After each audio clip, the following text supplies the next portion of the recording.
Telecom অপারেটরগুলো যখন যুদ্ধ করে না নিজেদের মধ্যে, তখন কিন্তু কাস্টমারদের সুবিধা হয়। তো এয়ারটেল কিন্তু এখন একটা অফার লঞ্চ করে দিয়েছে ১,০৯৯ টাকা। এই ১,০৯৯ টাকা যদি রিচার্জ করো, তাহলে কিন্তু পুরো পুরো ৮৪ দিনের জন্য তোমরা কিন্তু আনলিমিটেড 4G এবং আনলিমিটেড 5G ডেটা পেয়ে যাবে।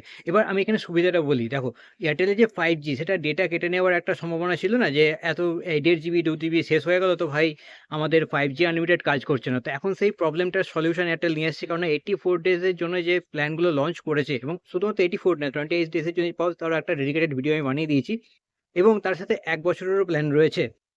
এখানে আনলিমিটেড তোমরা কীভাবে আনলিমিটেড 4G প্লাস 5G পাচ্ছ, কল আনলিমিটেড থাকছে, শুধুমাত্র এইটুকুই ডেটা রয়েছে। মানে এখানে 4G 5G আনলিমিটেড, অন্য কোনো ওটিটি বান্ডেল এই সমস্ত কিন্তু এই অফারে থাকছে না, ঠিক আছে? তো এই অফারটা যদি তোমরা রিচার্জ করো, তাহলে তোমরা 84 ডেজের জন্য পুরো 4G 5G আনলিমিটেড পেয়ে যাবে, কল থাকছে আনলিমিটেড, তার সাথে কিন্তু ১০০ টাকা করে এসএমএস থাকছে। তবে এখানে একটা জিনিস মনে রাখতে হবে, পুরো আনলিমিটেড মানে পিওর আনলিমিটেড যত খুশি ইউজ করবো সেরকম নয়।